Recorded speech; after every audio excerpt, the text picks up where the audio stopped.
माँ तो दूध पिलाती है उसको, गाय का या बकरी का है अपना, लेकिन लड़का उसको ऐसे झटकता रहता है, ऐसे नहीं पिएंगे नहीं, नाराज हो गया, उसको झुलाती है, बहुत देर लगती, उसको झुलाती है और बहुत चुपचाप करती है, ये वो ऐसे फेंकता रहता।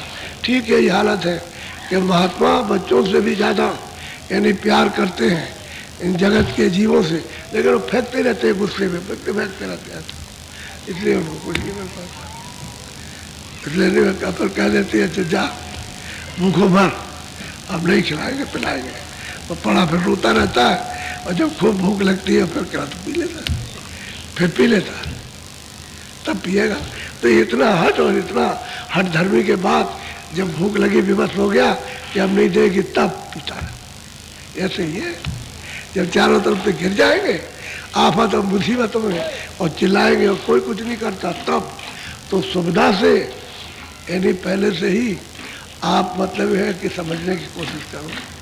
गिर जाओगे तो फिर क्या तुम्हारी बहादुरी है, अरे क्या तुम्हारी अच्छाई है, वो तो गिर गए तब मुसीबत में, तो वो तो स्वार्थ का हो गया। निस्वार्थ ही बनो कि परमार्थ की दौलत निस्वार्थ मिल जाए। संसार तो स्वार्थ में है ही, परमार्थ निस्वार्थ में, क्योंकि ये परमार्थ की जो संपत्ति दौलत है वो तो परे की है, संसार के परे की, वो तो आत्माओं का धन है, और ये शरीर का धन है मन, इसमें शरीर मन उलझाऊंगा और वो जीवात्मा उससे अलग हो गई, तो उसको जब ही प्राप्त करेगी जब उनका सत्संग मिलेगा और सेवा होगी। आवाज सुनो, थोड़ा सा बोलो, बहुत ध्यान दे करके सुनो।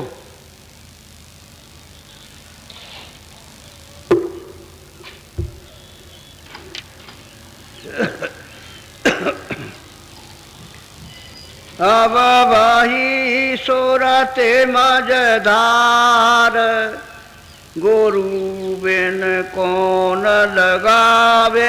सही बात तो यह है कि जब तक कि वो मालिक को प्राप्त करने वाले महापुरुष नहीं मिलते हैं तब तक ये सूरत मझधार में डूबी चली जा रही है, कोई उसको पकड़ने, जैसे बाढ़ आती है तो छोटे छोटे जीव जंतु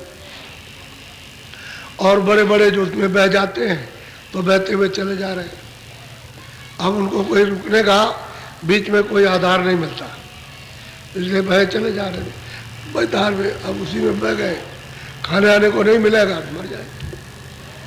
अगर कोई तिनका मिल जाए, कोई चीज़ मिल जाए तो उसके सारे किनारे निकल जाए। तो नदी में कभी कभी ऐसा आता है कि बड़े बड़े दरख्त भी टूट जाते हैं, नदी के किनारे के बहते चले जाते हैं, उन्हीं के सहारा मिल गया तब तो किनारे लग जाएगा, तो जा करके तो बेचारे किनारे पर आ जाते, तो मैदान में कोई सहारा मिलता नहीं। ऐसे जीव इसे भवसागर रूपी अंधकार वासनाओं के सागर में एकदम अथाह होकर डूबता चला जा रहा है। अब इसमें कोई सहारा नहीं मिलता, महापुरुष मिलते नहीं है, उनके बगैर कोई सहारा है नहीं। संसार के लोग तो कुछ नहीं, ये तो खुद ही डूबे हुए, उसी में डूबे हुए चिल्ला रहे हैं कि बचाओ बचाओ बचाओ, और तुम भी उसी में डूब गए बचाओ। तो जो अपने आप को डूबा हुआ वो दूसरों को कैसे बचा सकता हो? सब चिल्ला रहे कि हम डूबे हमको तकलीफ, हमको तकलीफ, हम मुसीबत आ गई हम पर, हमको पीड़ा हो रही है, हमको दवा दे दो। तो जिसको पीड़ा हो रही है दूसरों को क्या दवा देगा? वो तो वो दवा देगा जो ठीक है, और वो मिलता नहीं, तो महापुरुष मिलते नहीं है, तो सूरत वही मैदान, गुरु बिना कोई बचाने वाले, राम तो बचाने आएंगे नहीं, और किसी भी नहीं आएगा तो चले गए, और उनके सामने जो थे वो तो नरक में गए, तो वो तो उनको नहीं बचाया, तो हम तो बहुत दिनों के बाद आए, उनको क्या बचाएंगे? सोच लीजिए, वो तो शरीर में थे, अब तो आपने उनकी पता नहीं वैसी शकल थी कि नहीं थी, वैसा रूप था नहीं था, तो आपने मतलब मिट्टी का रूप बना दिया, किसी देवता का ही बना दीजिए मिट्टी का, ये देवता है, ये है, ये देवता है, ये देवता है, ये। तो बताओ जब वो जिंदा थे इस मनुष्य रूपी इस पिंजड़े में, और तुमने उनकी बातों को सुना, तब तो बचा नहीं पाए, और आप बताओ कैसे वो बचाएंगे आप, क्योंकि आपने तो देखा नहीं उनको। तो सूरज सब मैदान में, अब कहते हैं कि गुरु यहाँ मिलेंगे इसी संसार में, पार उतरने वाले और उतराने वाले, पार उतरा देंगे, उनके बगैर कोई बचा नहीं सकता। अगर बचाते होते तो कह करके जाते, नहीं पिछले वाले आपको बचा देंगे, कोई अब घबराने की जरूरत नहीं है, वो त्रेता में हो गए, वो द्वापर में हो गए, वो इस समय पर हो गए, वो ऋषि आ गए, वो अब बचा लेंगे, अब कुछ नहीं। लेकिन उनका गुरु बिन कोई नहीं बचाएगा, और गुरु मिलना चाहिए हमारे वक्त में, हमारे सामने। हम अभी हैं, हम आप जब तक है तब तक हमको मिल जाए, और नहीं मिले तो हम तो डूबे डुबाए तो गए बेहतर। तो ये बात, तो गुरु में कौन बचावे, या कौन बचा। और आप गुरु को समझते ही नहीं कि गुरु नाम किसका। गुरु कोई हारमास तो होता नहीं, क्या हारमास है, वो तो चेतन से जुड़ा हुआ, खाली उसमें जो बाहर का रूप देखने को, वो तो समझाने के लिए है। इसमें बैठ के तुम जिसमें फंसे हो उसमें समझ जाओगे, उससे धीरे से निकल जाओगे, और तुमको भी उसी नाम पर सवार करके निकालना चाहता है। तो आप जो वो बताए उसको पहले समझ लो, और उसी नाम पर सवार हो जाओ, निकाल देगा, और भवसागर से नाम पर चढ़ा करके पार कर देगा, क्योंकि खुद भी पार आता जाता है, तो आपको भी करेगा। अब बड़ा साफ कहते हैं, तुरंत ही डूब गई बेचारी। अब इस भवसागर मैदान में गुरु के बगैर कोई नहीं बचा सकता। बोलो। जकड़ कर पकड़ाई न संसार, नाम बिन कौन करे निर्वाह। अब कहते हैं सारा संसार जितना भी जो है उसको ऐसे जकड़ के पकड़ लिया, वो कहते हैं भाई छोड़ दे, थोड़ा सा ढीला कर दे तो हम तो धीरे से निकाल रहे, तो नहीं छोड़ता, जकड़ के पकड़ा को बचता है। जैसे कोई चीज़ अकड़ जाती है फिर छुड़ाई नहीं छूटती है। कभी कभी देखा होगा और सुना होगा, मगर जब आदमी को पानी में पकड़ता है तो बस पकड़ लेता है, चाहे जितना करो फिर छोड़ नहीं सकता वो। उसमें जब गरम सलाइयाँ उसके दांत पे लगाओ तभी वो ऐसे खोलेगा, नहीं तो उसके ऐसे पंजे फंस जाते हैं ऐसे, अब वो निकाल नहीं सकते इस तरह से, ऐसे फंसा लेता है।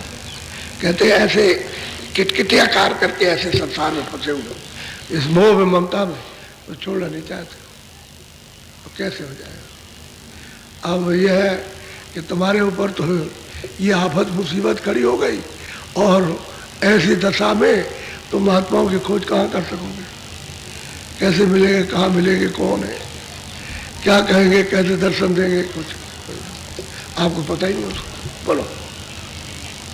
नाम बिन किया करे, किया न कुछ आधार, गुरु संग किया न अब के प्यार। कहते भाई आपकी मनुष्य शरीर मिला, उनको ढूंढा नहीं और उनसे प्यार नहीं किया, और अगर नाम का आधार ले लेते तो उतर जाते पार।